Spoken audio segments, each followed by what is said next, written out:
बाबा ने। अरे तुम्हें जातियों में बांट दिया, तुम्हें आपस में ही बांट दिया। तुम्हें जातियों में बांट दिया, तुम्हें आपस में ही लड़ा दिया। और अब भारत की नर नारी को एक समान बनाया बाबा ने। योगी जी ने जो बयान दिया था बड़े चर्चाओं में रहा कि बटोगे तो कटोगे, उससे अब केशव प्रसाद मौर्य जी ने अलग कर रहा है कि वो उनका बयान है, पार्टी का बयान नहीं है। अजीत पवार भी कह रहे हैं ये बयान ठीक नहीं दिया उन्होंने। तो क्या आपस में भी अब बीजेपी में फूट नजर आ रही है इस बयान को लेकर? देखिए, बीजेपी में फूट नहीं है। बीजेपी बहुत सातिर किस्म की सोच के लोग हैं। ये इन्होंने जो बयान दिया है ये इस पर अंत तक कायम रहेंगे। इसी चीज़ के लिए ये भारतीय जनता पार्टी हो, आरएसएस हो, विश्व हिंदू परिषद हो, समस्त ब्राह्मणवादी हो, ये हिंदू राष्ट्र के एजेंडे पे ही काम कर रहे हैं। और हिंदू राष्ट्र को जो यदा कदा जो बयान देते रहते हैं उसी पे हमेशा से काम करते रहे हैं। और जिस दिन मैं आपको लिख के दे सकता हूँ, जिस दिन इन्होंने हिंदू राष्ट्र बना लिया, इसमें जो शूद्र हैं, अति शूद्र हैं, ओबीसी हैं, ये सभी लोग उसी श्रेणी में आ जाएंगे। इन पर वो हिंदुत्व को जो एजेंडा है, जो ये कहते हैं कि हमारे मनुस्मृति में लिखा हुआ, हमारे वेदों में लिखा हुआ, हमारी सोच में छपा हुआ, हमारे अंदर दिल में बसा हुआ, उसी एजेंडे को ये लागू कर देंगे और उसी पे चलने लगेंगे। तो कोई भी इससे बचा हुआ नहीं रहेगा। भारतीय जनता पार्टी बड़ी धोखेबाज पार्टी, धोखे से ये सत्ता में आते हैं। आपने देखा होगा यूपी में किस तरह झूठ बोल के आए, केरल में किस तरह झूठ बोल के आए, महाराष्ट्र की सत्ता हथिया ली, बिहार में झूठ बोल कर आए। आप पूरे उसी एजेंडे पे काम कर रहे हैं। और जिसको ये अपने पंजे में ले लेते वो कभी निकल नहीं सकता। चंद्रबाबू नायडू को इन्होंने पंजे में दबा लिया, निकल नहीं सकता। उधर नीतीश कुमार को दबा लिया, वो भी निकल नहीं सकता। तो इस तरह से आने वाले समय में जिस बांटने और काटने की बात किसके लिए कर रहे हैं ये बांटने और काटने की बात, देखो मुसलमानों का एक बाल बांका भी नहीं उखाड़ सकते। ये जो आज जो हमें भीकमपुर गांव में जो हादसा हुआ है, वही हमारे देश में जो हम जो जाटव जो बरादरी जो अम्बेडकरवादी अपने आप को कहते हैं, कट्टर अम्बेडकरवादी, जो बाबा साहब के मिशन को लेकर चल रहे हैं और बाबा साहब ने हमें बौद्ध धर्म अपनाने की जो प्रेरणा दी थी, जो उस पर जो काम कर रहे हैं, वो इनकी नज़रों में चुपता है, हमेशा खटकता है। तो ये कभी भी नहीं चाहेंगे कि इस देश के अंदर मुसलमानों को नहीं, दलितों को खतरा दलितों को, मुसलमानों को कभी भी खतरा नहीं रहा, बल्कि मुसलमान इनके लिए पर इन्होंने तो सदियों से कई हजार जातियों में बांट रखा है।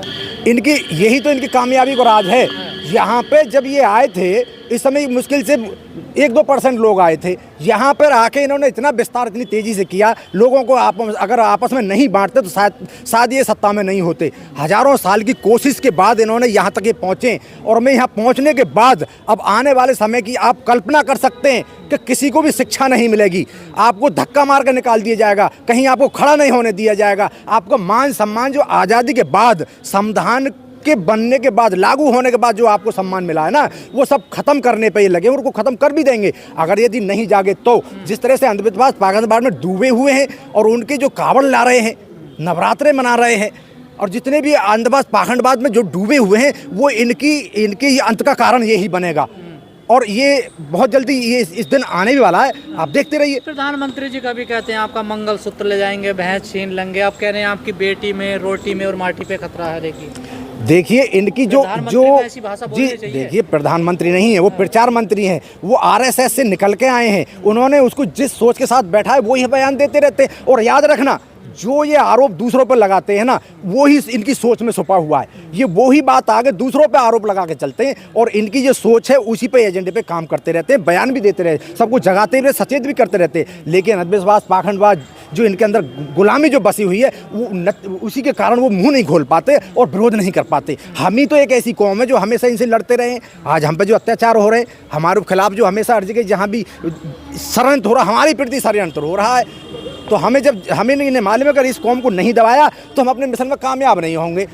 अरे बाबा साहब से नफरत क्यों है, हमसे नफरत क्यों है कि बाबा साहब ने हमको धम्म दिया, बाबा साहब ने हमको मान सम्मान अधिकार दिया, हम उसको हम फॉलो करते हैं, उसी चीज़ को हम मानते हैं। हम बौद्ध धर्म को पूरे देश में फैला रहे हैं, तो नफरत हमसे इसलिए ये चाहते हैं कि हम आपकी तरफ इशारा है कि बट रहे हो, आप दलित बांट रहे हैं। बिल्कुल बिल्कुल, ये बटना और कटना हमारे लिए है कि हम एक ऐसी कौम है कि अगर यदि हम पे जुल्म और जाति करेंगे तो हम उन लोगों के साथ जाके खड़े होंगे जो हमारे लिए, जो हमारे साथ खड़े होंगे।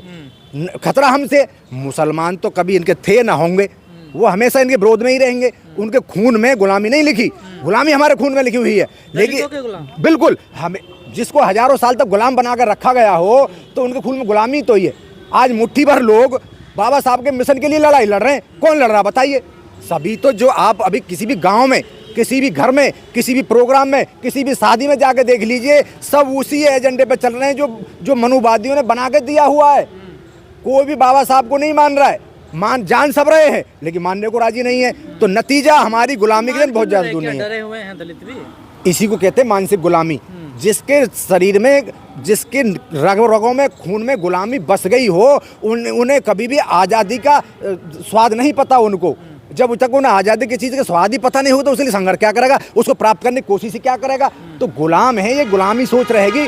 और इसी वजह से भारतीय जनता पार्टी देश पर राज कर रही है, जुल्म कर रही है। अरे शिक्षा को छीन लिया, अधिकारों को छीन लिया, संविधान को खत्म करने की बात कर रहे हैं, बटोर कटो की बात कर रहे हैं। क्यों कर रहे हैं? कि इन्हें मालूम है कि सबको दबाओ जल्दी से जल्दी। भाई हमारे पास ज़्यादा टाइम नहीं है, अगर ये जग गए तो हम पे जूता पड़ने लगेंगे, हमें कहीं जगह नहीं मिलेगी ना। एक रहोगे तो सेफ रहोगे, नेक रहोगे, तो इकट्ठा करने की बात कर रहे हैं ना। देखिए इकट्ठा करने की बात उन लोगों को बात कर रहे हैं जो इनकी मनुवादी व्यवस्था के गुलाम हैं, जो इनके एजेंडे में हमेशा इनके भागीदार रहते हैं।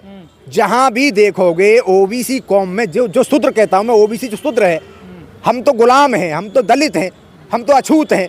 लेकिन शूद्र समझ शूद्र जो ओबीसी में आते हैं, ओबीसी जो शूद्र में आते हैं, तो वो ही उन्हीं के लिए कह रहे हैं कि जो कुछ लोग जो हमारे साथ जो जुड़ रहे थे, आज वाल्मीकि समाज हमारे साथ जुड़ रहा था, उसको उन्होंने हमसे अलग कर दिया। खटीक हमारे साथ पहले ही नहीं था। ओबीसी कौम में जाट, गुजर, यादव, लोधे, कुमार, कश्यप हमारे साथ कहाँ थे बताइए? कभी खड़े नजर आते हैं क्या?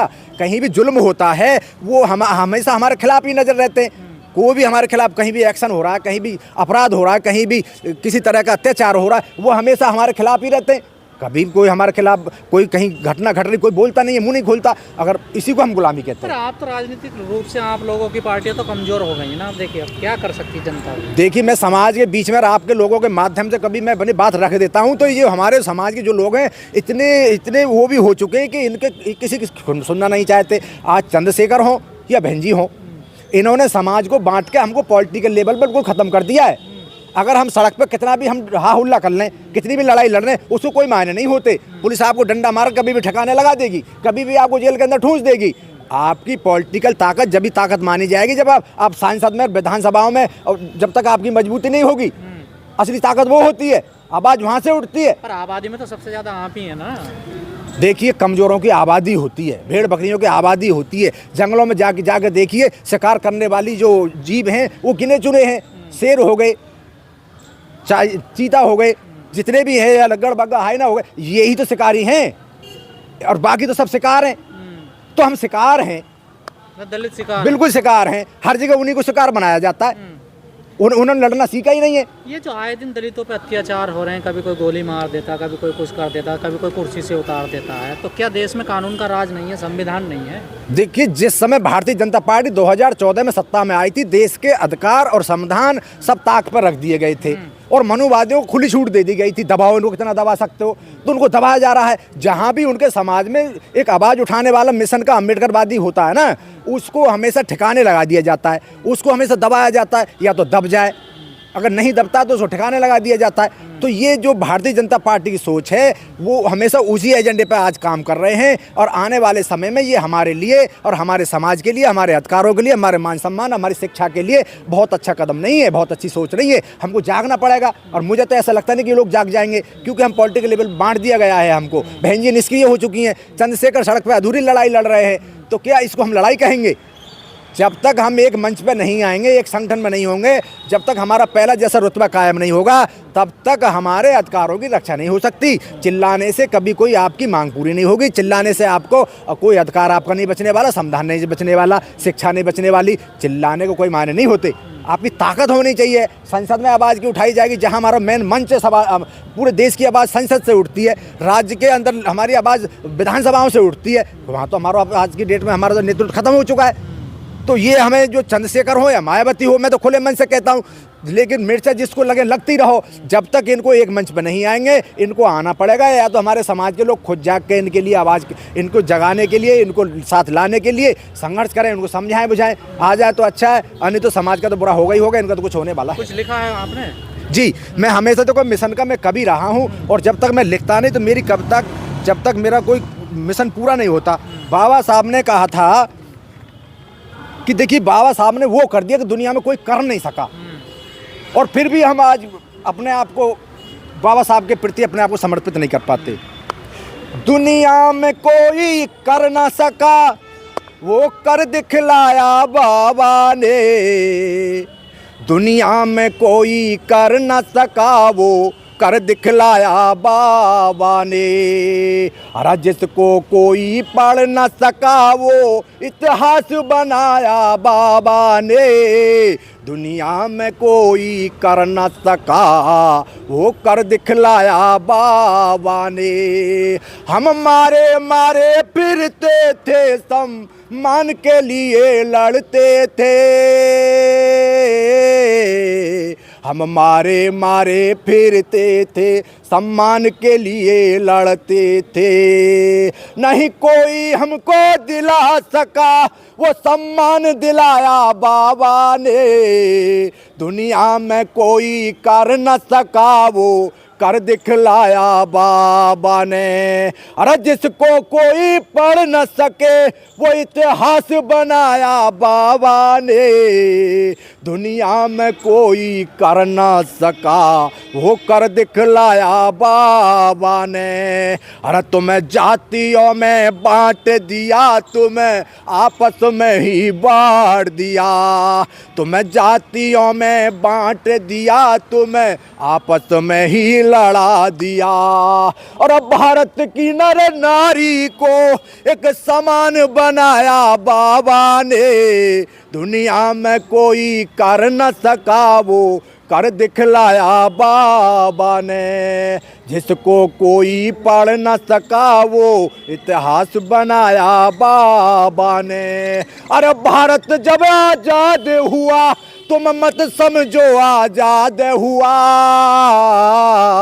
अरे भारत जब आजाद हुआ तुम मत समझो आजाद हुआ। अरे कैसे शासन चले देश का ये विधान बनाया बाबा ने। दुनिया में कोई कर न सका वो इतिहास बनाया बाबा ने।